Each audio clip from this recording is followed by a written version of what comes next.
चलो दोस्तों, welcome to money stocks. तो इस वीडियो के अंदर हम लोग बात करने वाले हैं मल्टीपल स्टॉक्स के बारे में। तो चलिए, सबसे पहले हम लोग डिस्कस करेंगे इन्फोसिस के बारे में।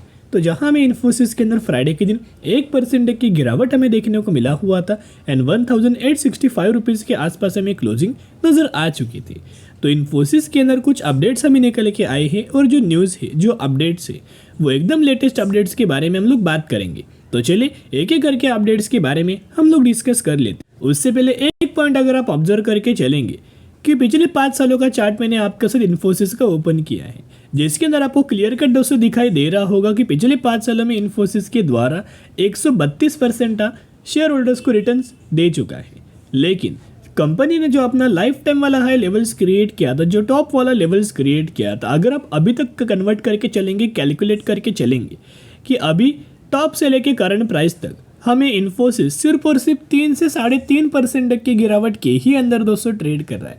बहुत जल्द कंपनी एक बहुत अच्छी खासी रैली हमें शो कर सकता है। जैसे ही कंपनी लेवल्स को क्रॉस करेगा, एक नया कंपनी अपना लाइफ टाइम वाला हाई हमें लेवल्स क्रिएट कर सकता है। तो कहीं ना कहीं अभी अगर आप ऑब्जर्व करके चलेंगे, इन्फोसिस बहुत पहले से हम लोग आपके साथ शेयर करते आ रहे हैं कि कंपनी जैसे जैसे आपको गिरावट के अंदर मिले वैसे वैसे बाउंड्री स्ट्रेटेजी अप्लाई करना, डिप्स के अंदर बाइंग करना, लगातार गिरावट के अंदर बाइंग करना, ताकि जब कंपनी रिकवर करे सबसे ज़्यादा बेनिफिट आप ही को मिल सके। राइट, इन्फोसिस तो पूरा ऑलमोस्ट हमें रिकवर तो हो चुका है, लेकिन अभी रिकवर होने के लिए अभी जो टाइम है वो है टीसीएस के लिए, उसके साथ साथ विप्रो के लिए। तो ये दोनों कंपनी के ऊपर नज़र रखना बहुत ज़्यादा चांसेस है कि कल की वीडियोस के अंदर जो हमने डिस्कस किया था विप्रो के बारे में या फिर आईटी सेक्टर के बारे में, इतने सारे कंपनीज है, क्लियर कट हमें मेंशन किया गया है कि दिसंबर मंथ तक बहुत बड़ा बुल रन हमें आईटी सेक्टर की कंपनीज के अंदर देखने को मिल सकता है। एंड आईटी सेक्टर की कंपनी यानी कि जो कंपनी लार्ज कैप कैटेगरी से बिलोंग करता है, मिड कैप बिलोंग करता है, स्मॉल कैप या फिर माइक्रो कैप, जिनके अंदर हमें बिल्कुल भी तेजी नज़र नहीं आया, उनके अंदर तेजी हमें दिखाई दे सकता है दिसंबर मंथ से पहले। राइट, ऐसे ब्रोकरेज फर्म के द्वारा एनालिस्ट का एक व्यू है। तो चलिए उसके साथ साथ अभी हम लोग क्या करेंगे, सबसे पहले अपडेट्स के बारे में डिस्कस करेंगे। अपडेट्स अगर आप ऑब्जर्व करेंगे तो 49 मिनट्स एगो ये खबर आया है, लेकिन यानी कि एकदम फ्रेश अपडेट्स के बारे में हम लोग आपके साथ शेयर कर रहे हैं। सिर्फ और सिर्फ 49 मिनट्स एगो ये अपडेट हमें देखने को मिला है। देखेगा, the Infosys eyes acquisition more in tech buys possible, CEO Salil Parekh यानी कि दोस्तों CEO के द्वारा बोला गया है कि आने वाले फ्यूचर में, आने वाले समय में कुछ और ज़्यादा ये कंपनीज को बाइंग करने वाले हैं, एक्वायर करने वाले हैं, ताकि ये अपना बिजनेस को स्केल अप कर पाए, डाइवर्सिफाई कर पाए या फिर अपने बिजनेस को इंक्रीज कर पाए। बीच बीच में आपने देखा होगा बहुत सारे एक्विजिशन कंपनीज लगातार दोस्तों करता है, स्पेशली विप्रो, इन्फोसिस और टीसीएस। अभी इनका क्या मानना है देखिएगा, जो CEO है कंपनी के सलील परेख, इनके द्वारा बोला गया the company is keen on acquisition in areas like data analytics, SaaS यानी कि SaaS, and may look at some geographies within Europe and US। तो कहीं ना कहीं इन सेगमेंट्स के अंदर ये एक्विजिशन करने के सोच सकते।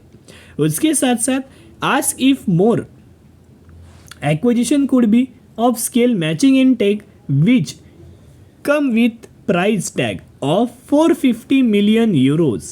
Parekh said, absolutely, I think those would be a size that we'll look at in terms of scale, and given our structure we could do a few of those। यानी कि कहीं ना कहीं अगर आप ऑब्जर्व करेंगे, इससे पहले भी बहुत सारे कंपनीज ने एक्विजिशन किया हुआ है। जैसे कि एक एक्विजिशंस का अमाउंट आप देख सकते हो 280 करोड़ के आसपास, जिसके अंदर तो 100% कंपनी के द्वारा एक दूसरी कंपनी को एक्वायर किया था इनसेम टेक्नोलॉजी सर्विस नाम से। तो कंपनी का यही दोस्तों गेम प्लान होता है, स्ट्रैटेजी होता है। जो कंपनी छोटा बिजनेस होता है, छोटी कंपनी होता है, और वो कंपनी अच्छा अगर करता है और जिस सेगमेंट के अंदर इन लोगों को एंट्री करना है, वो सेगमेंट के अंदर अगर वो कंपनी काम कर रहा है, बिजनेस कर रहा है, तो बड़े बड़े कंपनी छोटे कंपनीज को एक्वायर में लगातार दोस्तों कर लेता है। राइट, तो देखिएगा अभी बेसिकली फ्राइडे के दिन कंपनी के अंदर ऑलमोस्ट हमें 67% के डिलीवरीज हमें देखने को मिला है। ये बहुत अच्छी खासी डिलीवरीज नज़र आ रहा है। आप समझ सकते हो कि बड़े बड़े प्लेयर्स की बहुत पहले से एंट्री लगातार दोस्तों कर रहे हैं। हर एक मंथ के अंदर म्यूचुअल फंड्स लगातार कंसिस्टेंटली बाइंग कर रहे हैं। तो जो बड़े बड़े डिलीवरीज आपको देखने को मिल रहा है ना, इसके अंदर समझ लीजिएगा कि एफआईज के द्वारा एंड DIs यानी कि म्यूचुअल फंड्स के द्वारा हमें लगातार दोस्तों बाइंग किया जा रहा है। ब्रोकरेज फर्म के द्वारा इन्फोसिस कंपनी को लेके हमें टारगेट दिया गया है ऑलमोस्ट हमें 2100 रुपये का। तो 2100 रुपीज़ तक का टारगेट हमें दिया है और बोला गया है कि बैंकिंग फाइनेंशियल सर्विसेज यानी कि BFSI segment infect and the AI deal scale up, यानी कि आने वाले समय में BFSI जो सेगमेंट है बैंकिंग फाइनेंस सर्विसेज जो IT सेक्टर के लिए बिल्कुल भी अच्छा नहीं था 2021 और 2022 में, वो अभी अगर आप देखोगे आने वाले फ्यूचर में अच्छा काम कर सकता है और आने वाले समय के अंदर बहुत ज़्यादा AI डील्स हम इन कंपनीज को मिल सकते, इसी वजह से टारगेट दिया है। अभी म्यूचुअल फंड्स का डेटा मैंने आपके सामने ओपन किया है, जहाँ हर एक महीने का डेटा अगर आप कंपेयर करके चलेंगे तो आप देख सकते हो सिर्फ फेब मंथ के अंदर म्यूचुअल फंड्स ने सेलिंग किया था, बाकी मार्च, अप्रैल, मई, जून एंड जुलाई लगातार दोस्तों बाइंग किया जा रहा है। अभी जैसे ही अगला महीना आएगा सितंबर मंथ, उस वक्त हमें अगस्त मंथ का डेटा म्यूचुअल फंड्स का आपको देखने को मिलेगा। तो वो डेटा भी अगर आप देखोगे ना तो आप चौंक जाओगे, क्योंकि इन्फोसिस कंपनी के अंदर लगातार हर एक दिन मोर देन 60% तक का डिलीवरीज हमें देखने को मिलता है। एंड ऐसा बोला जाता है कि इतना ज़्यादा डिलीवरीज रिटेलर्स बिल्कुल भी नहीं लेता या फिर बाइंग नहीं करता बड़े कंपनीज के अंदर। तो कहीं ना कहीं बड़े प्लेयर्स की एंट्री लगातार हो रही है। एंड किन किन फंड्स के द्वारा कितने कितने करोड़ की बाइंग किया, चलिए डिस्कस करते हैं। तो सबसे पहले फंड का नाम है पराग, इनके द्वारा 76,000 करोड़ की buying, Nippon 37,000 crore buying, axis 35,000 crore buying, Kotak 51,000 crore buying, axis 38,000 crore buying and ICICI 23,000 crore buying. यानी कि आप देख सकते हो बहुत बड़ी बड़ी बाइंग हमें लगातार किया जा रहा है। तो चलिए अभी हम बात करेंगे अगली कंपनी के बारे में जिसका नाम है ट्राइडेंट। तो ट्राइडेंट की अगर बात की जाए तो ऑलमोस्ट हमें ये कंपनी के अंदर फ्राइडे के दिन 1% तक का फॉल हमें देखने को मिला हुआ था, राइट। एंड 37-38 रुपीज़ के आसपास हमें कहीं ना कहीं क्लोजिंग देखने को मिला हुआ है। तो ट्राइडेंट कंपनी के ऊपर बहुत पहले भी दोस्तों हमने वीडियोस आपके साथ क्रिएट किया है कि हमें ट्राइडेंट के अंदर क्या करना है, क्या अभी हमें बाइंग करना है, क्या अभी हमें सेलिंग करना है या फिर हमें वेट एंड वॉच करना है, हमें करना क्या है। देखिएगा ये जानना सबसे ज़्यादा इंपॉर्टेंट है।